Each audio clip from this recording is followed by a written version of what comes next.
Hey everybody, Genesis7 here. Hope you are doing well. Welcome back to the channel. Today's video, I'm going to be going over my thoughts and impressions of The Witcher 3 Wild Hunt on the PlayStation 5.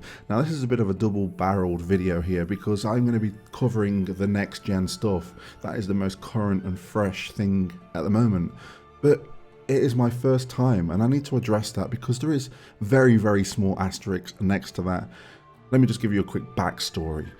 I have had the game since launch. I have had it and it's been one of those games in the backlog, and I have booted it up a few times, but that time always consists of doing the tutorial and then going to White Orchard and then just kind of giving up just there. So I really haven't truly gone into The Witcher 3 until now. I thought the next gen version, the next gen patch was the perfect place to do that, and it gives me the opportunity to give you those thoughts on the next gen version because that's all what you want to know, and kind of give you my perspective as a new player to The Witcher 3.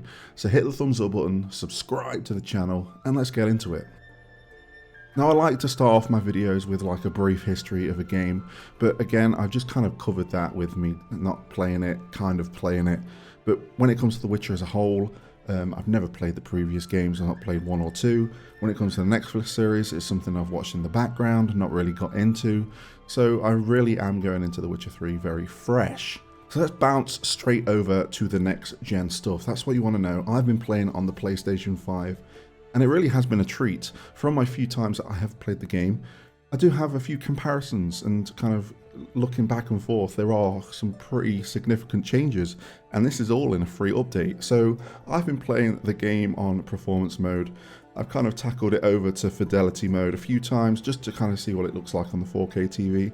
It does look pretty beautiful, but when it comes to this kind of game and how intense the combat is, I really feel like performance mode is where you want to go. That's how I've been playing, and it's been a dream. But touching back on the graphics, everything has new textures, everything looks fresh and sharp on the TV regardless of me playing on that performance mode. And I'm really impressed of how this looks. It does actually look very current, and I guess you could really call it the next gen version.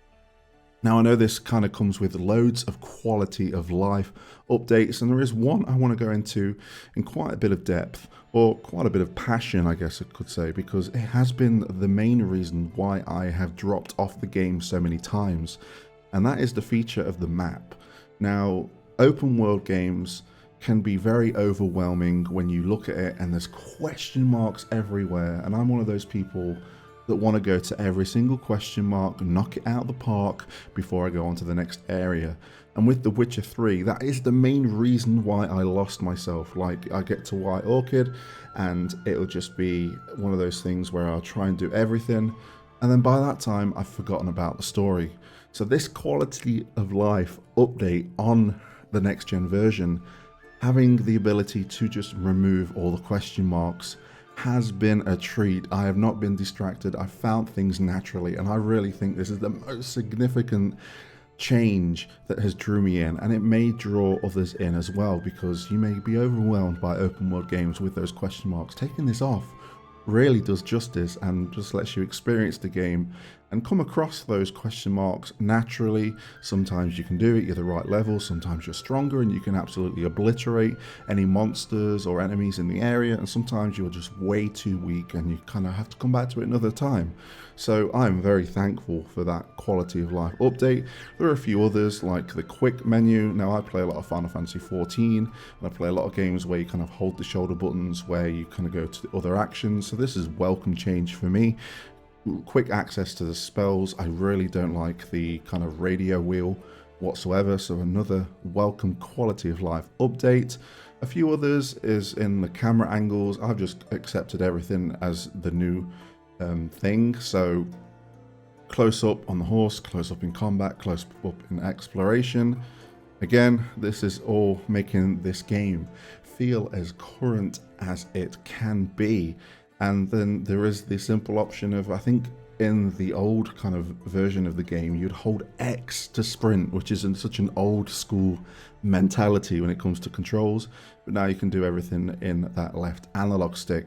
So again, these quality life changes really have drew me into the game and kept me playing Now, I think that's everything I want to cover with the next gen version. So if you're just here for that, thank you for watching, and I'll catch you on the flip side. But for those that are interested in how my perspective of The Witcher 3 has been as a new player so far into its lifespan, because this is an old game, it's been out for a while. So it's always nice to see people kind of play it for the first time and see their impressions. So this is for you guys. So I'm going to start off with the story without spoiling it. It's a pretty engaging story, searching for Ciri, going through numerous villages, towns, and picking up side quests and doing everything else in between. And I think that's how I'm going to keep it. It's been very drawing. The side quests are just on par with the main story, if not better. Some of the side quests, some of them are a bit lackluster, but I think as the whole, the narrative of the game is a-okay with me. And I think this is just one of those things where it's a winner in itself. I think this is what it gets praised for the most, is its story. Let's touch on gameplay, and there's many aspects we need to kind of touch upon. I'll touch on the biggest one, which is combat. At first, I found it quite difficult trying to parry at the right time, trying to block at the right time, and I felt like I was going to have to tone down the difficulty. But I think as I got used to it, and the quickness of the kind of quick actions for the spells fell into my favor, and over time I developed quite a nice relationship with the combat system, and I've played it on the normal difficulty with no issues as I've leveled up further and further. I really do like combat, the fact that you have two different swords, one's kind of mainly for humans, the other one's for like monsters and non-humans. I do like that aspect of it. I like looting enemies. I like going off the beaten path and beating enemies that may be a little bit stronger for me for a little bit more loot, or maybe some items I can trade in for more cash. So combat is definitely a kind of like thumbs up from me, and as it's got progressively kind of not more difficult, but as I've kind of leveled up more, it has just become a kind of second nature to me as I've been playing through the game. Let's touch on exploration and I guess kind of quests as a whole. I really liked the way it handles its quests. I really like the exploration, and the big thing that drew me into the game before, which made me buy it originally, was the whole kind of like, I call it like the detective mode, where you can kind of it can apply to just going off the beaten path, and you kind of holding in your Witcher sentences, and you see that kind of red blotchiness, and you think, I'm going to progress this, and then it turns into a quest. I love that. And then when it comes to the main quests, having to kind of do a bit of detective work, and just Geralt's kind of just own narration while he's doing this is like really cool. It's like, I see scratch marks. He must have been a trader. Just all these little one-liners as you're doing it really makes the kind of like, it makes it really fun and not repetitive whatsoever. So I really love that aspect to it. Exploration, again, I touched on this. The fact that I can remove the question marks has made exploration so much more fun and not overwhelming whatsoever. And again, the quests, I don't feel overwhelmed. I've got loads of quests in my quest log to do, but I don't feel overwhelmed. I've been tackling it at a level basis. So if the main quest is like level 17, I'll make sure I've cleared all the side quests that are less than 17, providing I'm in the right area. And it's been a nice ride so far. Talking about riding, I might as well talk about Roach. Can't go wrong with Roach, can you? The fact that you can kind of customize him and level him up his stamina and his how scared he gets around monsters. I like those little things, and the fact that you can just kind of take in this world as you're going through with Roach, with these new graphical updates and texture up-resing, really adds to the game. Now I'm going to talk about kind of like music and voice acting. I love the voice acting in this game. It's like medieval kind of old English, bit of Irish, bit of Welsh, bit of everything in there. And it really, all characters have a personality. No character you come across feels like dull or boring. They all have a bit of oomph to them, and it really gets me more engaged with the main story and the side quests. The music, whether it be ambient as you're going through the world map, or kind of like the intense battle music, has been a pleasure to listen to. I really want to kind of download the soundtrack and just listen to it without all of the battle effects that I've got going off and talking to NPCs and everything else. So I've got no complaints in the sounds department whatsoever. I think we should talk about the cast of characters, like Geralt as a main character. How is he? He is such a kind of like, how can I explain this? He's very witty, very serious, and the fact that you have the dialogue options to choose from to really kind of make Geralt your own Geralt is amazing. And it's really nice to kind of see the dialogue boxes that just seem normal to me. So it would be like, I want more coin, or I don't want more coin. He doesn't simply say that. He says the Geralt way of saying that. So it's like, give me more coin. He's like, well, I need to talk about my pay, and stuff like that really adds to the game. So I think you can see overall my time with The Witcher has been very positive this time around. Like, I've had all these knockbacks when I've played the game and gotten overwhelmed by those question marks. But the next gen version has really given me the chance to kind of just sit back and play at my own pace. And I think that's how I'm going to tackle the game until I complete it. I am aiming to complete it, but this is a very casual thing. I'm not kind of like spending like 8 hours a day. It's like an hour there, half an hour there. Sometimes I might have a 4-hour session. But I do think this is one of those games that I'll kind of like have not as the main game for the next couple of months, because I have been playing this since early December, late November, early December when it came out.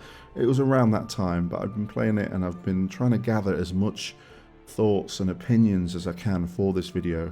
I was thinking at one point, should I complete the game to really give you a valid kind of video, but I thought I'm enjoying my time. Like, I want to kind of capture me in this kind of frame of mind with the game so far, and maybe somewhere down the line we can make a video when I've completed it and give you my like unfiltered thoughts, but that's something for another day.